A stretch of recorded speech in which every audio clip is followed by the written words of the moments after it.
il a expliqué en disant qu'en Afrique, il n'y a pas beaucoup de distractions comme ici. ndetse rimwe na rimwe natwe niko dusobanura iyo dusobanura ukuntu kera twajyaga mu nsengero tukuzura ariko se ko n'ubu bakijyayo. Et quelquefois, si on donne la même interprétation, mais ils se demandent pourquoi maintenant, même maintenant, ils vont à l'église en masse. Les distractions se trouvent en Afrique et ici aussi.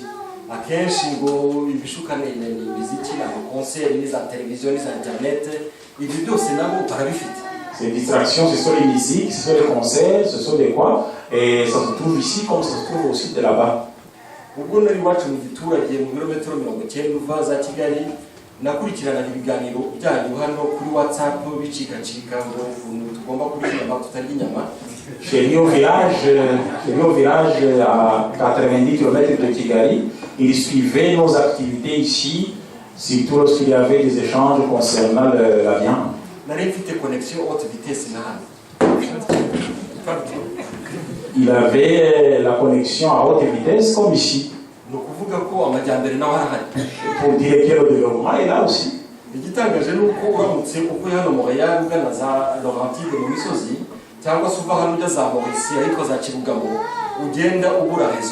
Ce qui est étonnant, c'est que ici, quelquefois, le réseau manque. Lorsqu'on va à Laurenti, je ne sais pas moi ici, il n'y a pas de réseau là-bas.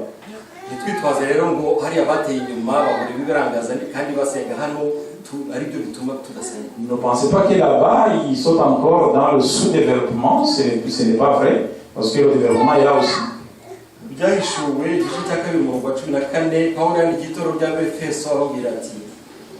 Apocalypse 2, verset 12. Apocalypse 2, verset 14. Paul a écrit à l'église d'Éphèse. Ariko mfite icyo mugaya nuko waretse urukundo rwawe bwa mbere.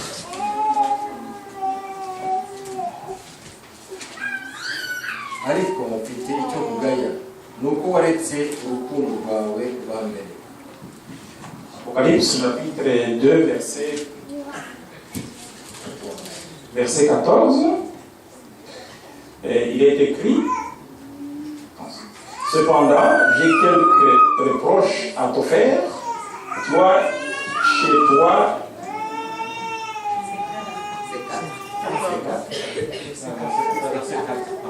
Apocalypse 2, verset 4. Mais j'ai un reproche à te faire. Tu ne m'aimes plus comme au commencement.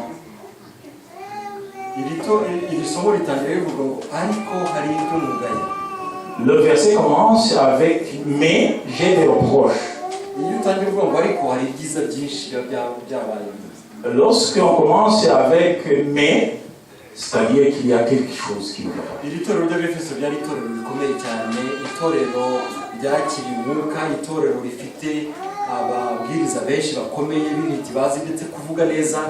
L'église d'Éphèse était une grande église qui avait la chaleur, qui avait des prédicateurs d'élite.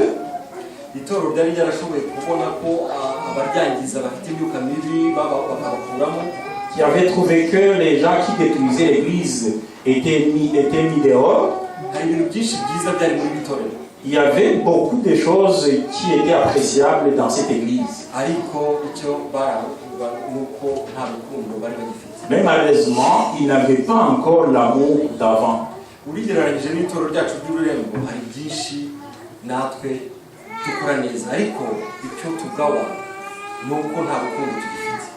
Si on compare aussi l'église d'Éphèse avec notre église Urembo, certainement qu'on a beaucoup de choses qui sont appréciables, mais malheureusement, il nous manque aussi l'amour. Les gens d'Urembo, où est allé notre amour? Prions.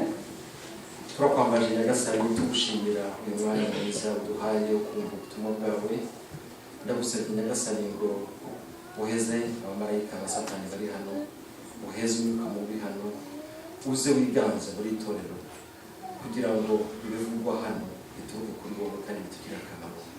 Tukaba tudambaje mu izina rya Yesu. Amen. umupasiteri w'umudventiste witwa Sean Bustra. Un pasteur adventiste qui s'appelle Sean Bustra. Mushobora kuba mumuzi niwe wari ushinzwe iletekri hano muri Canada mu myaka ishize. Je pense que vous le connaissez parce qu'il était chargé, c'est lui qui était chargé d'électricité. Yaje hano Montréal kenshi yatanze n'ibiganiro. Il a été à Montréal et souvent pour les présentations. Ubu akaba ari Loma Linda nako California aho yandika mu binyamakuru by'abadventiste. Actuellement, il est en Californie où il écrit parmi les journaux, dans les journaux adventistes. Mu yanditse avuga ati yanditse titre mu cyongereza yitwa ngo Stilled but not shaken. Ari byo bishatse kuvuga ngo turakubitika ariko ntacyo bidutwara n'uka. On est battu, mais ça ne nous fait rien. Turakubitika ariko ntacyo twumva. On est battu, mais on ne sait rien. Banyarurengo turanyagirwa ariko ntabwo twumva.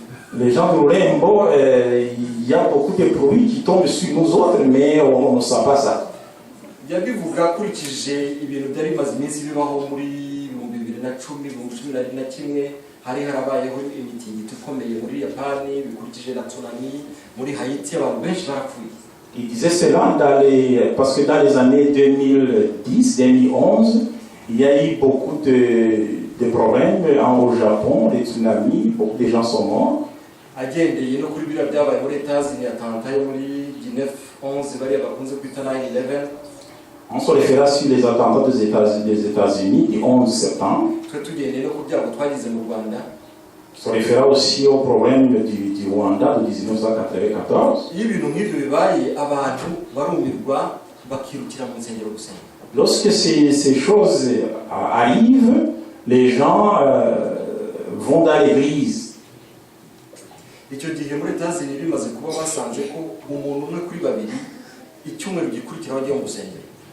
Après les attentats du 11 septembre aux États-Unis, une personne sur deux est allée dans l'église.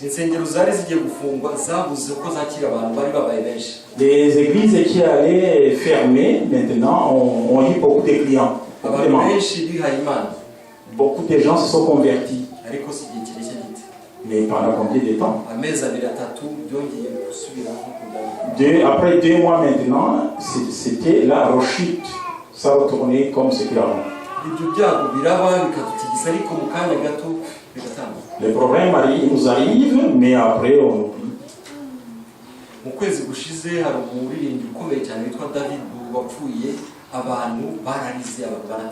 Le mois passé, il y a un grand musicien qui s'appelle David Bowie. Et puis lorsqu'il est mort, beaucoup de gens ont pleuré. Les gens qui sont familiers avec rock, certainement qui connaissent son musicien. La semaine passée aussi, il y a un autre noir américain, musicien Prince, qui s'appelle Prince, qui est mort. Ça a été beaucoup diffusé sur les ondes de radio.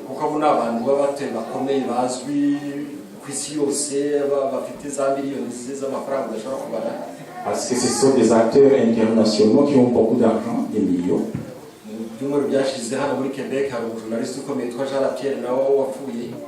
Dans les semaines passées aussi, il y a un grand journaliste, M. Jalapierre, qui est décédé ici au Québec.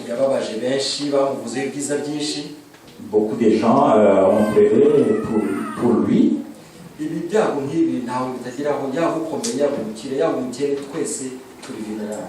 Ces malheurs arrivent partout, chez les pauvres, chez les riches, nous sommes tous vulnérables. Mais qu'est-ce que ça nous enseigne? Matthieu 24, verset 33.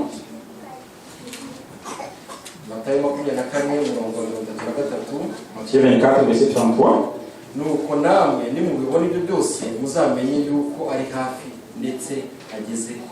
De même, quand vous verrez tout cela, sachez que l'événement est proche, qu'il va se produire.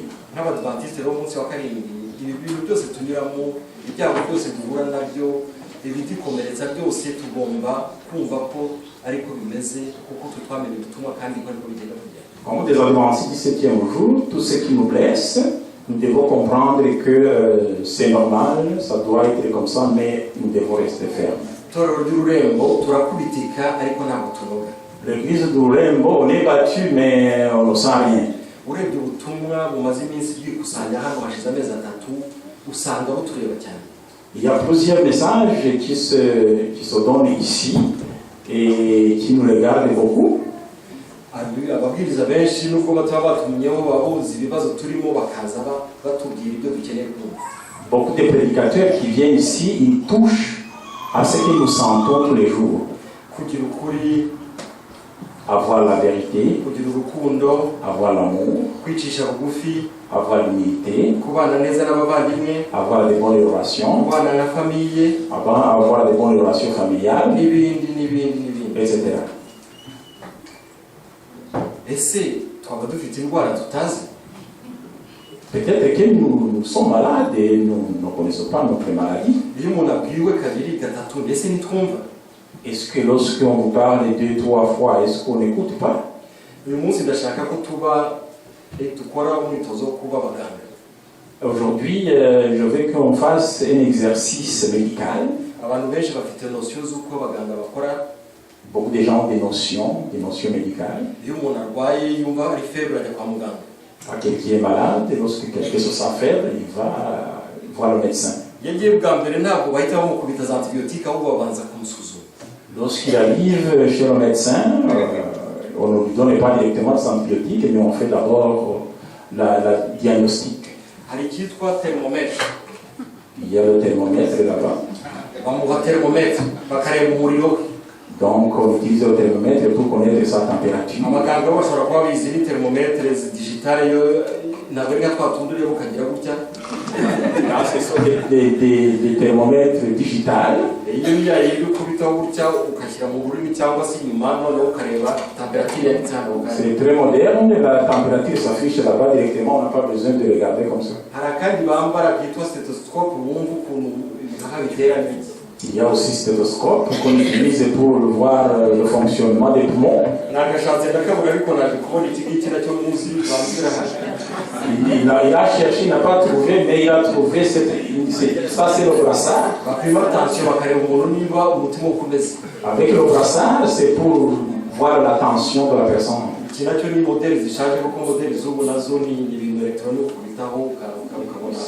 Ça aussi, ce sont des modèles anciens. Tout le monde sait comment ça fonctionne.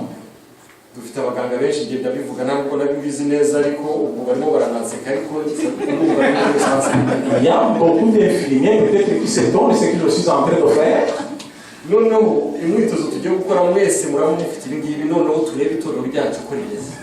L'exercice qu'on va faire maintenant, supposé que tout le monde a le matériel qu'il faut. Maintenant, on va voir l'état de santé de notre église.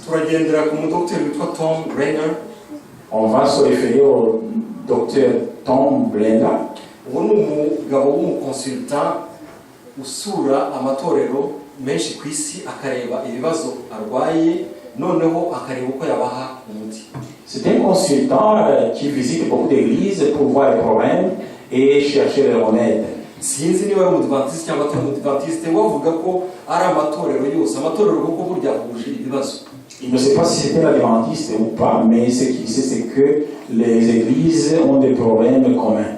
Uyu mugabo akaba afite imyaka 30 experience akora muri ibyo bintu by'amatorero. Cet homme a 30 ans d'expérience. Akaba rero yarafashe ibimenyetso yagiye abona afite byinshi cyane none waza kubikusanya areba ibisa ku matorero yose abishyira hamwe. Il a pris donc ce qui est commun dans les églises et puis il a mis ça ensemble. Twe rero tugiye kureba ibimenyetso by'uburwayi ibimenyetso 10. Donc on va voir maintenant les symptômes de notre maladie. On va voir 10 symptômes. Kugira ngo tubikore twihuta kandi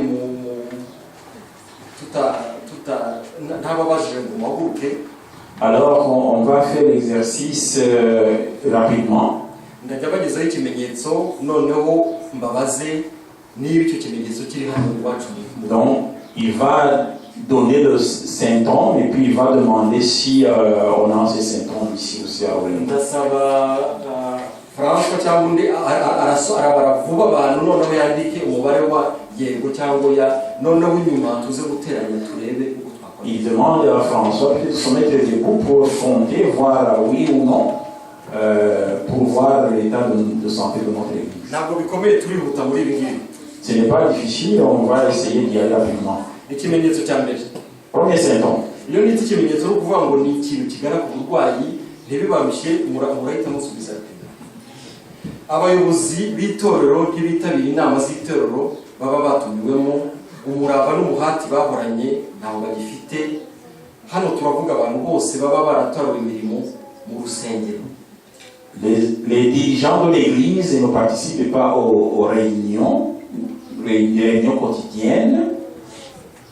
Yaba pasiteri, yaba umukuru w'amatorero, yaba abakuru b'amadepartema, yaba abadiyakoni, umuntu wese ufite umurimo mu rurembo hano niyo tuvuga.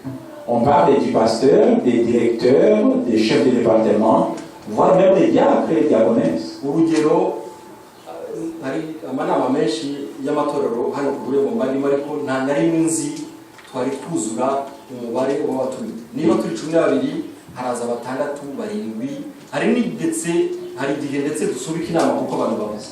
L'Église, dans les exemples, dans les différentes réunions auxquelles il participe, le nombre de 12 n'est jamais atteint. Quelquefois c'est 6, 7, et quelquefois ils ajournent des réunions parce que le quorum n'est pas. Ikibazo, iki kimenyetso kiragaragara mu itorero ryacu, yego cyangwa oya? Yego.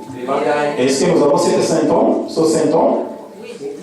Urabararapima gusa abavuga ko ntacyo dufite. C'est qui disent oui. Ikimenyetso cya kabiri, abizera b'itorero twese hamwe, les membres de l'Église ensemble, nitwitabira amateraniro, nitwitabira ibyigisho, gahunda tuba twatumiweho n'imwe ntabwo tuzamo, kandi umubare w'abaza ugenda ugabanuka. Nous ne revenons pas quotidiennement aux différentes réunions de l'Église et puis le nombre de gens qui participent va en regressant. Uyu mudokiteri yakomeje agira ati kubera ko baba batagikunze itorero na gahunda zayo nazo nta rukundo bashyiramo, nuko bikagenda bigabanuka. Son consultant a dit que parce que ils ne sont plus intéressés par les activités de l'Église, alors ils n'ont plus l'amour de l'Église, c'est pour cela que le nombre va en diminuant. Iyi ndwara cyangwa se iki kimenyetso turagifite hano ku rurembo, yego? Est-ce que nous avons cette maladie à l'Église? Oui. Oya, ntacyo dufite. Oya, oui agomba kuyandika ukwayo, nano kuyandika ukwayo.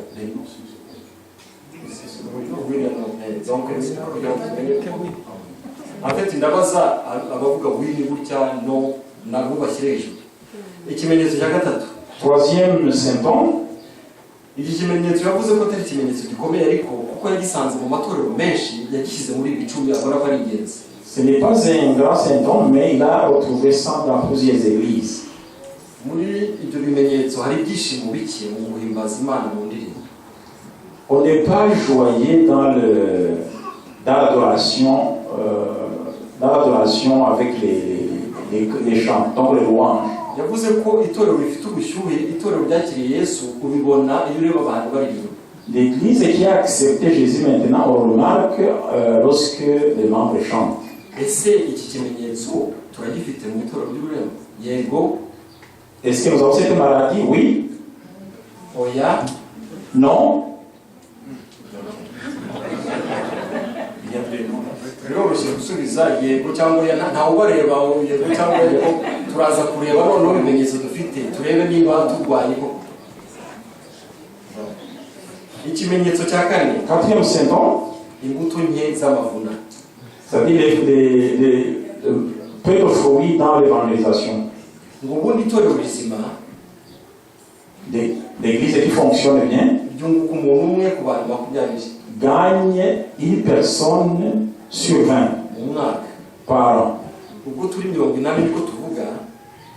Si on est 80 par exemple, twagombye kugira abantu 4 buri mwaka bashya twinjiza mu itorero. On devrait gagner 4 nouveaux membres chaque année.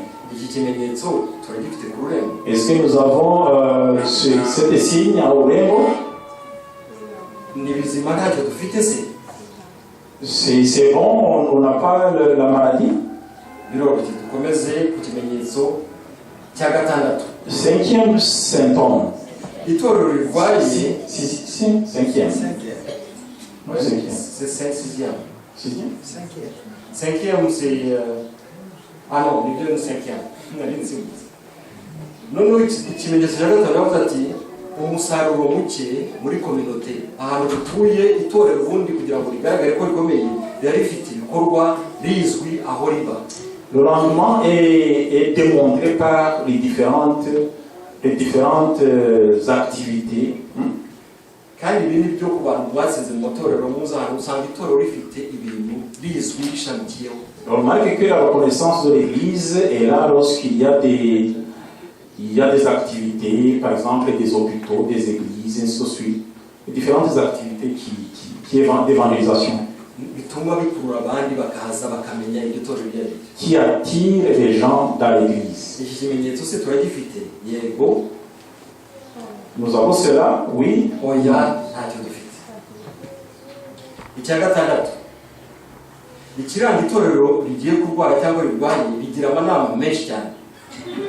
Sixième, ce qui montre que l'Église est malade, l'Église a plusieurs réunions. Plusieurs réunions qui dépassent de loin les activités de l'Église. Nous avons cela, oui, non. Non. Septième.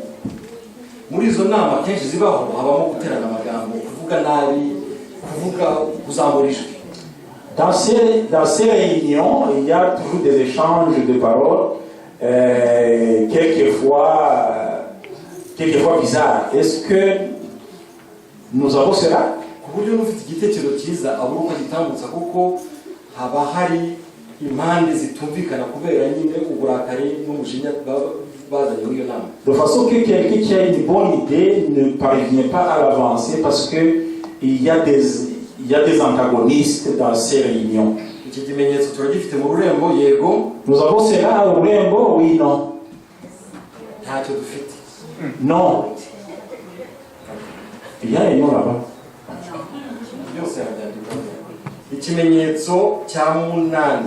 Huitième. L'église malade n'a pas de visiteurs. L'église vivante a beaucoup de visiteurs. Oui, cela est ici. Non, on n'en a pas. Neuvième.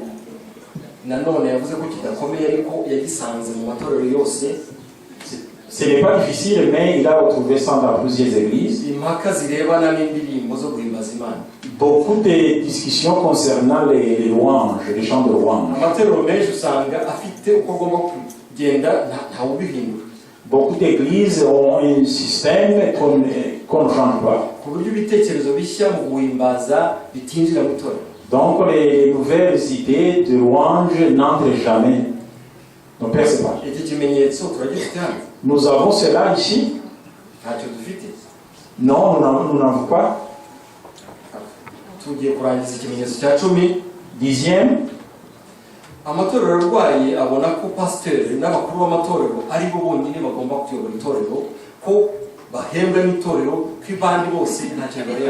Les églises qui sont malades pensent que c'est le pasteur et les anciens qui doivent seulement faire toutes les activités de l'église parce qu'ils sont payés pour ça. Nous avons ce problème à Urembo. Nous n'avons pas ce problème.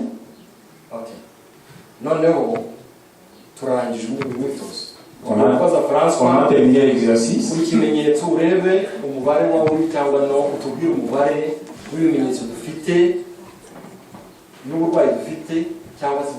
Alors,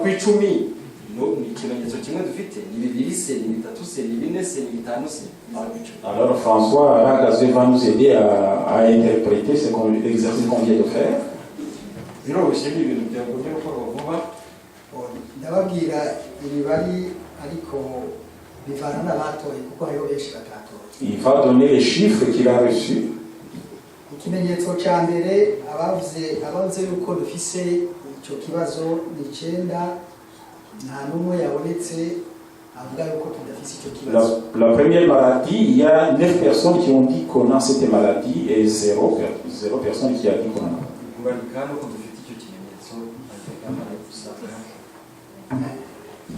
Ikimenyetso kigira kabiri abavuze yuko tugifise ni 14, abatagize icyo bavuga n'ubusa hariho benshi bifashe. Deuxième maladie, 14 personnes ont dit oui et 0 non. Ikimenyetso kigira gatatu abavuze ko tugifise ni 5. Troisième maladie, 5 personnes Abavuze ko ataco dufise ni 3. sur 3 qui ont dit non. Ngo nandika ko tugifise. Oui. Ikimenyetso kigira 4 abavuze ko tugifise ni 9. Quatrième maladie, 9 personnes, oui. Ubusa abavuze ko ataco dufise nta n'umwe yavuze ko ataco dufise. Et 0 non. Ngo biboneka yuko tugifise ni. Ikimenyetso kigira 5 Cinquième maladie, abavuze ko tugifise ni 10. 10 personnes ont dit oui Abavuze ko ataco dufise ni ubusa. et 0 non. Ubwo biboneka yuko tugifise. Ikimenyetso kigira 6 abavuze ko tugifise ni 9. Sixième maladie, 9 personnes ont dit oui, Abatagize icyo bavuga ni ubusa. c'est 0 non. Ubwo byumvikana ko tugifise. On a cette maladie aussi. Ikimenyetso kigira 7 abavuze ko tugifise ni 5. Septième maladie, 5 personnes oui, Abavuze ko ataco dufise ni 1. non 1, une personne. Ubwo byumvikana n'icyo ko tugifise. Ikimenyetso 8 abavuze ko tugifise ni 5. Huitième symptôme, 5 personnes oui, Abavuze ko ataco dufise ni 4. non 4 personnes. Ubwo turavye n'ibintu turagifise icyo kintu. Donc, Ikimenyetso kigira 9 abavuze ko deuxième symptôme, 6 oui, abavuze ko ataco dufise ni 5. 5 non. Toujours umwumva yuko hari umwe arengeje no kuvuga turagifise ni. Nous avons aussi cette maladie. Ikimenyetso kigira 10 abavuze ko tugifise ni 11. Dixième maladie, 11 oui, Abavuze ko ataco dufise ni ubusa ni 0 non. Ubwo byose ibimenyetso 10 turabifise. Voilà.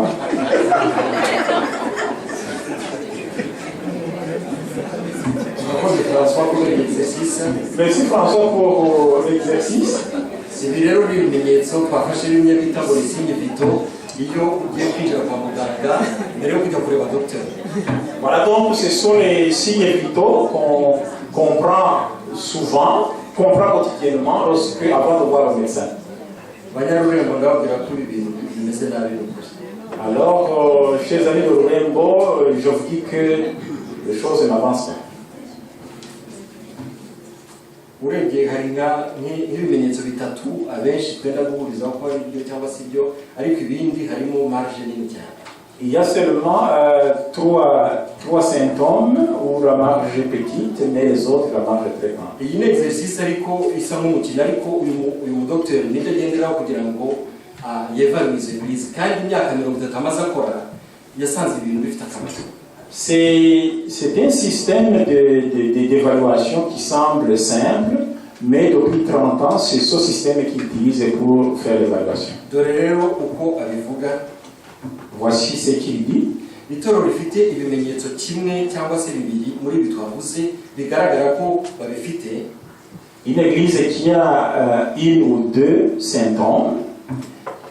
Amatoro menshi nikomeza. Beaucoup d'églises sont comme ça. Nta toro wasanga rifite 10 ku 10 ko nta kibazo. Aucune église n'a 10 sur 10 qu'il n'y a pas de problème. Ni ukuvuga ngo ntabwo ari byiza cyane, ariko ntacyo bitwaye abamambure bashobora kubikoresha bagasubira mu buryo busanzwe. C'est-à-dire que ce n'est pas très bon, mais c'est corrigible. Donc les membres peuvent corriger et puis regagner le chemin normal. Itoro rifite ibimenyetso bitatu kugeza kuri 4. L'église qui a 3 symptômes à 4, ni itorero rirwaye koko. c'est une église qui est vraiment malade. Rikeneye ndetse ubufasha bwihutirwa. L'église a besoin de l'aide urgente. Ni ukuvuga ngo amanama agomba gukorwa kugira ngo barebe uko baregereza situation. Il faut des réunions pour redresser la situation. iyo rero byageze mu bimenyetso bitanu kugeza kuri bitandatu Lorsque ça arrive maintenant à 5 jusqu'à 6, avuga ko iryo torero ribe rirwaye cyane koko, l'église est très malade. ko kandi hagomba kubamo amashangement kugira ngo iryo torero rishobore gukora. Cette église a besoin de changements pour avancer.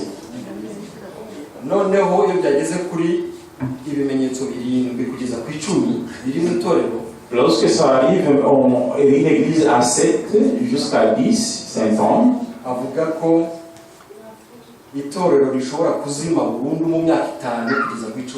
il dit que l'église peut s'éteindre dans peu de temps, dans peu d'années. Ko abantu bagenda bashiramo buhoro buhoro, Et que les membres quittent progressivement.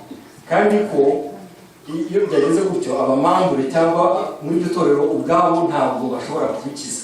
En même temps, il dit que les membres seuls n'ont pas de remède. ni ukuvuga ngo bisaba intervention ziturutse hanze kuza gukiza iyo situation iryo torero rero rifite. C'est-à-dire qu'ils font des interventions extérieures.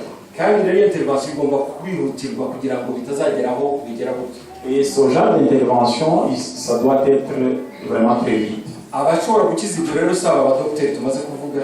Les gens qui peuvent porter remède, ce ne sont pas des docteurs. ntabwo ari abadogiteri Tremblay cyangwa dogiteri Labonte tujya tubona. Ce ne sont pas les docteurs Tremblay ou la volonté qu'on voit souvent. uwadufasha gusa muri ibi ni umukiza Yesu Kristo. Seul Jésus peut nous aider.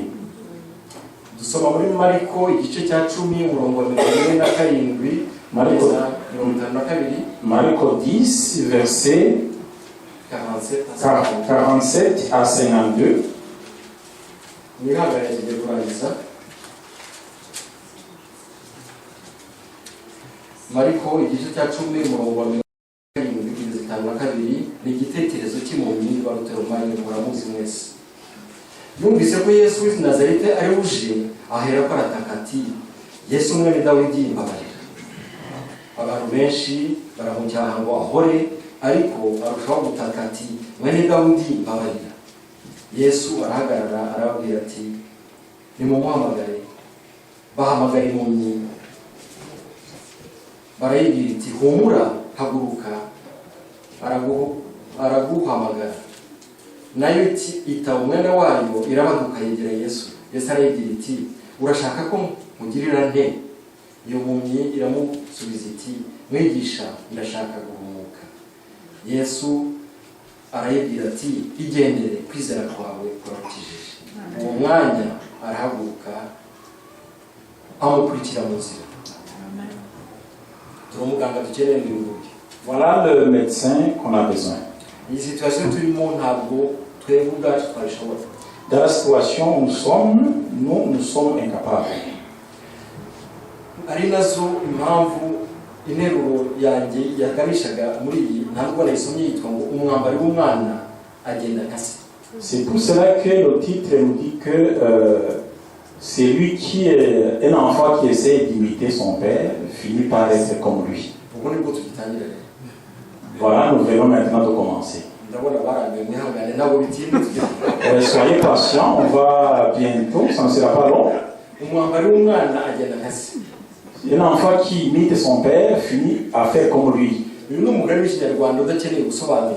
C'est un proverbe rwandais qui n'a pas besoin d'explication. Umugani tuzi twese.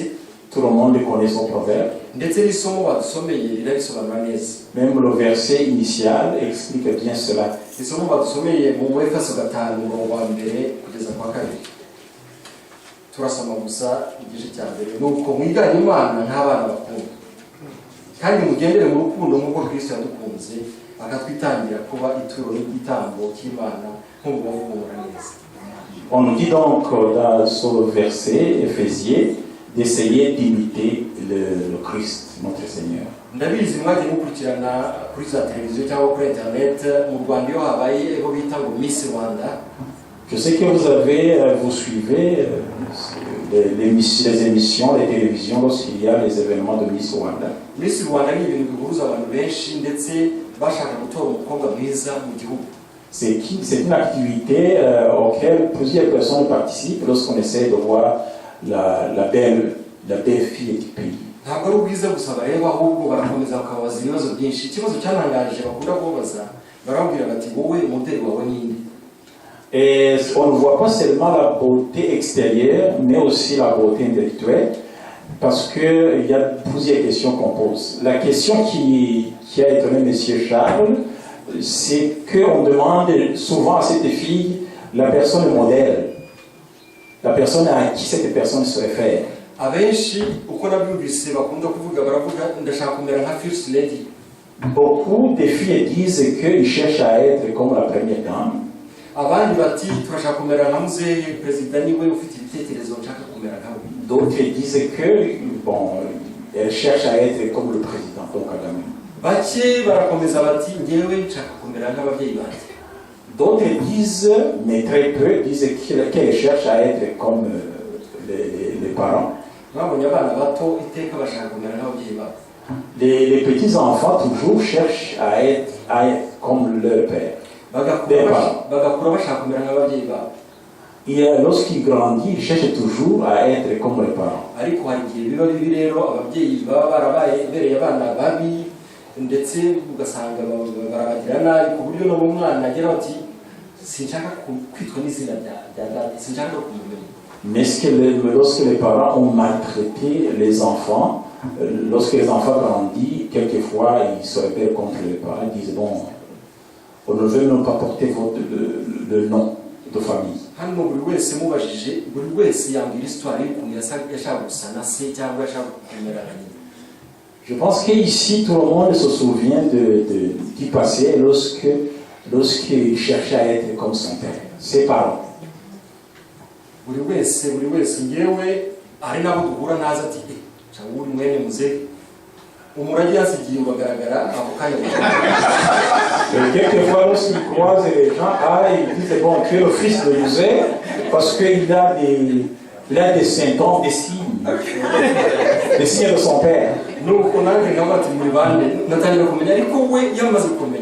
Et puis il demande qui êtes-vous alors que ces gens le reconnaissent déjà. Et c'est sûr que c'est difficile de dénier les parents parce que c'est compliqué, ce n'est pas facile. Tel père, tel fils, telle mère, telle fille. Voilà, je pense que les gens. Gusa n'ababyeyi bacu ni ikintu dushyira imbere cyane. Nibuka ko kuva kera nashakaga gusa na papa gukora nk'ibyo akora ariko akenshi hari igihe byananiranye. Oui, il dit qu'il cherchait toujours à imiter son père, à faire comme il faisait, mais quelquefois ce n'était pas facile.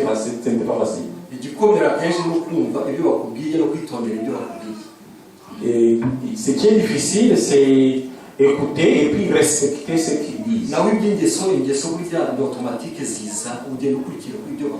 Mais concernant les autres, ça vient comme ça automatiquement. Il y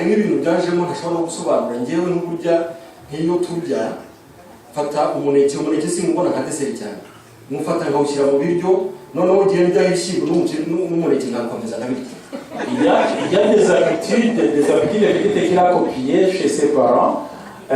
Lorsqu'il y a des bananes, il mange, il prend les bananes, il mélange avec le menu, les haricots, les riz, et ainsi de suite. Et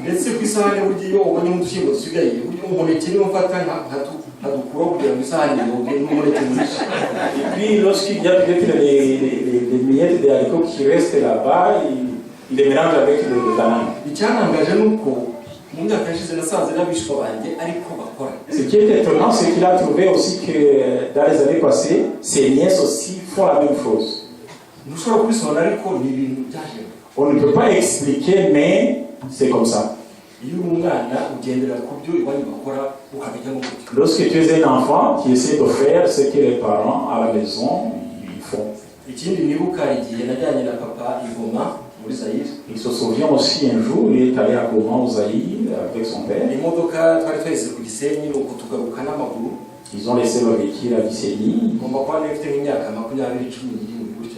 Il avait 17 ou 20 ans.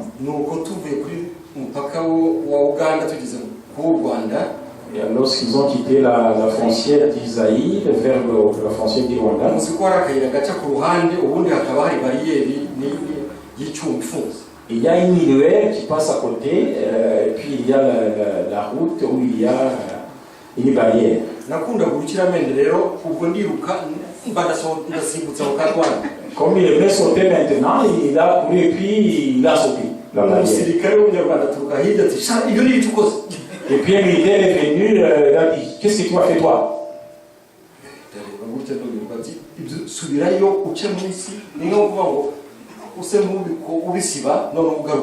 a dit, il tourne et puis tu passes par la voie normale.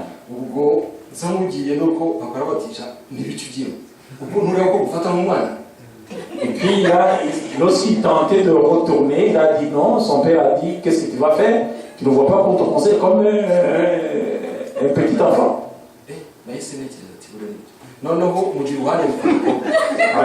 Il a approché son père et puis il a pris sa main. Le militaire a dit vite. Pas question. Et puis lui il a dit pas question, il est resté à côté de son père. Et puis après l'autre seulement il a dit allez vous-en. Nubwo natinyaga abasirikare ariko ubwo papa yari yavuze numvaga byari. Même s'il avait peur des militaires, et comme il respectait quand même son père.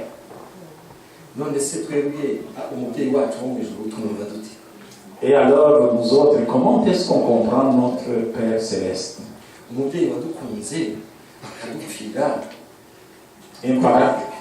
Un parent qui nous a aimés, qui est mort pour nous. Pourquoi est-ce qu'on ne respecte pas ces commandements? Pourquoi est-ce qu'on ne va pas, on ne lui amène pas nos faiblesses et nos maladies pour nous traiter?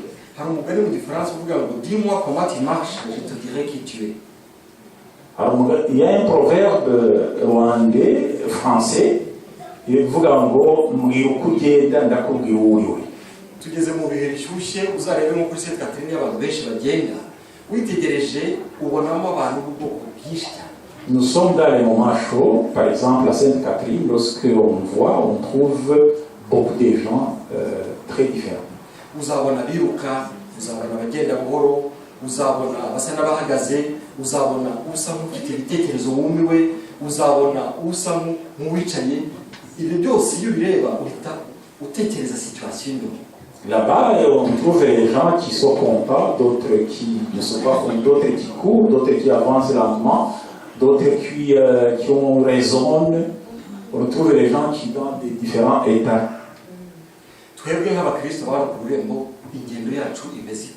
Chrétiens maintenant, d'Urembo, on marche comment? Comment est-ce qu'on marche?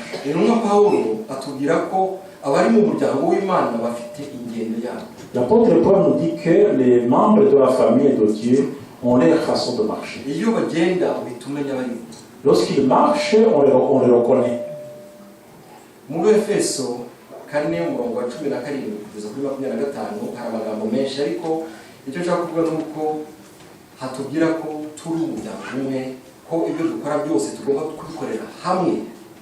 En Éphésiens, on nous dit que nous sommes une famille, que nous devons faire des choses ensemble. Les gens qui ont reconnu le Christ ne marchent pas comme les païens.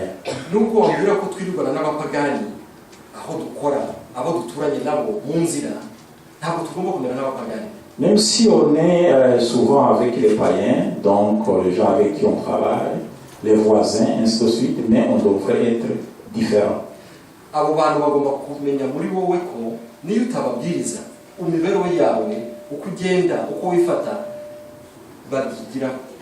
Même si on ne leur parle pas, nos actions, nos comportements devraient être une source d'éducation.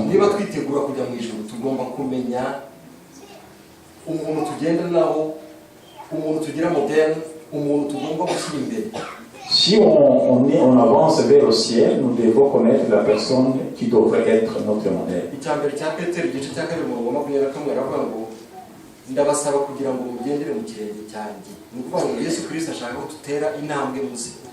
En 1 Pierre, 1 Pierre chapitre 2, verset 21, le Christ nous invite à marcher comme lui, en réalité. gutera ikirenge mu cya Kristo nibyo dusabwa.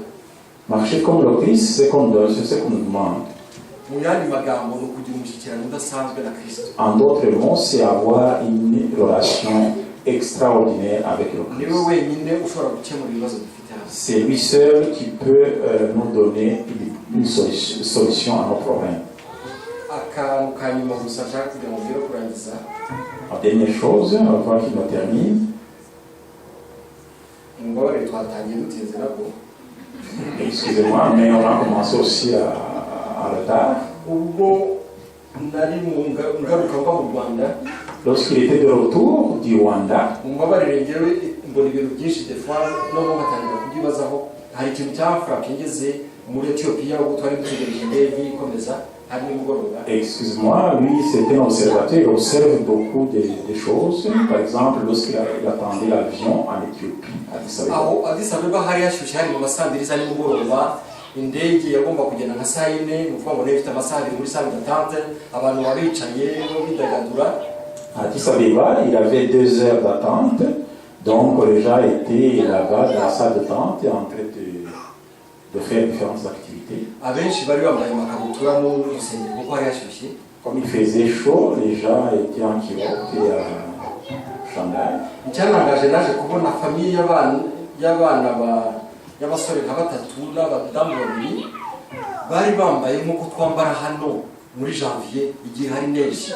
Ce qui l'a étonné, c'est qu'il a vu une famille de quelques personnes qui s'habillaient comme en hiver. Bambaye ya ngofero nk'izo zimeze nk'abarose zifite ikintu kimeze gutya azaga noneho n'ibikote n'amakote. Ils portaient les chapeaux d'hiver et puis les gants et les manteaux.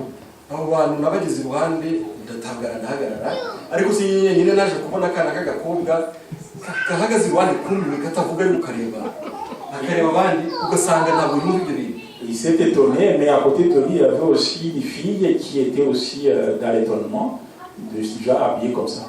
Naje kureba ako kana k'agakobwa n'umukobwa ufite nk'imyaka 16 yari afite passport yanditseho mu Canada. Il a observé cette fille et puis il a remarqué que la fille avait un passeport canadien. Urabona nanjye wari uje muri Canada nitwe hari byatangaje kubona ibintu twasize hano nibyo nanone bikomeje hari. Alors ils étaient étonnés parce que les choses qu'ils venaient de laisser ici, parce que c'était l'hiver ici, c'est ce que maintenant ils retrouvent en Éthiopie alors qu'il fait très chaud. Nakomeje kwegera umuryango nsanga bose bafite ibibasha binini byanditseho IOM. Alors lorsqu'il s'est approché de cette famille, ils ont trouvé qu'ils avaient des enveloppes sur lesquelles il était écrit OIM. Organisation internationale de l'immigration. Urumva abenshi hano babimenye abo bana bari bazi ko bagiye mu gihugu gikonje noneho batangira kwitegura aho bari ubwo bushyuhe ntabwo bumvaga. Alors ces gens maintenant, comme ils allaient dans un pays froid, alors ils sont préparés à entrer dans son pays. Byanteye kwibaza bikomeye cyane. Alors il a eu beaucoup de réflexions. Sinamenya aho bajya. Il n'a pas su là où il allait. Ariko ubwo twicaraga mu ndege nabonye bagiye mu ndege nk'iyanjye. Mais lorsque ils entraient dans l'avion, ils ont trouvé qu'ils ont pris le même avion que lui. Nahise numva ko baje muri Canada. Alors il a pensé que ces gens viennent du Canada. Ndabegera kugira ngo mwumve icyo bavuga. Alors il les a approchés pour entendre ce qu'ils disent. Numva baravuga ikirimi kimeze nk'icyarabu kitari Igiswahili kitari ikinyabuzige. Alors il parlait une langue qu'il n'a pas pu entendre. Bishobora kuba ari Sudani, bishobora kuba ari Eritrea, bishobora kuba ari Somalie simbizi. Peut-être qu'il venait du Soudan, Somalie, quelque chose comme ça. Nuko twinjiye mu ndege kompanyi ya Lufthansa yagomba kuva Addis ijya Jeddah muri Arabie Saoudite. Mu mwambazi impamvu naciye zose n'ibintu birebire. Donc la compagnie devrait quitter Addis Abeba pour Arabie Saoudite. Ubwo mu ndege ndagenda nicara ngiye kubona mbona banyicaye imbere bose famiye abo basore batatu n'abadamu bose hari. Et puis donc ces couples de trois hommes et 3 femmes étaient assis devant lui. None ndabati buriya ndaza kuganira nabo menye ibyo. Et puis il a dit, bon, je vais peut-être les approcher pour savoir. nuko motesi arazana twa tuntu tw'amaji ntabwo bari bazi kudufungura agasanga arabereka babakiriza amateleviziyo n'ibindi ariko badashobora gukomereka ubwo rero nahise mvuga ko nanjye ntabwo biza kunshobokera. Donc il n'était pas capable de communiquer, il faisait tout simplement les gestes pour ouvrir les gestes aussi. ariko ubwo navuze ubwo tujya hamwe ndaza kubafasha nibagira ikibazo ndaza kubereka. Et puis il a dit que comme on va dans la même direction, peut-être que s'ils ont un problème, il va les aider. turagenda tugeze aho Jeddah Arabie Saoudite ntabwo bavuyemo yerekana barakomeza ndafata batujyanye muri Canada. Lorsqu'ils sont arrivés à Jeddah en Arabie Saoudite, alors ils n'ont pas quitté l'avion. Donc il a dit bon, on va ensemble au Canada. twarakomezanye tugera Frankfurt muri Allemagne. Lorsqu'ils sont arrivés à Frankfurt en Allemagne, tujyana mu nzira zimwe, ils allaient dans la même direction. noneho nza kubona umuntu waje kubakira arahari arahagaze. Alors il a trouvé que la personne qui devrait les accueillir était là en les attendant. baramusanga ntabwo twakomezanye ariko byarambabaje sinamenye aho yagiye. Ils l'ont approché, mais il n'a pas continué comme ça. Il n'a pas su là où il allait. bishoboka ko baje mu yindi ndege baza muri Canada, bishoboka ko bagiye muri za Suède, bishoboka sinzi aho bagiye, ariko icyantangaje ni uko batangiye kwitegura aho bamenye ko bazagenda, aho bazajya bari bazi uko hameze. Ils n'ont pas pris le même avion, mais ils étaient préparés de là où il allait. nshuti bavandimwe, twe tuzi urugendo turimo aho rugana. Les amis, est-ce qu'on sait là où on va? ese aho tujya turahazi? Est-ce qu'on sait là où on va? ese tuzi uko hameze? Est-ce que nous savons, nous connaissons un peu l'idée de là où on va? ese ibyangombwa bitugezeho twamaze kubibona? Est-ce que nous avons les choses nécessaires pour y aller? reka dusabe Uwiteka tugire neza. Nous demandons à Dieu de nous aider. Amen. Amen.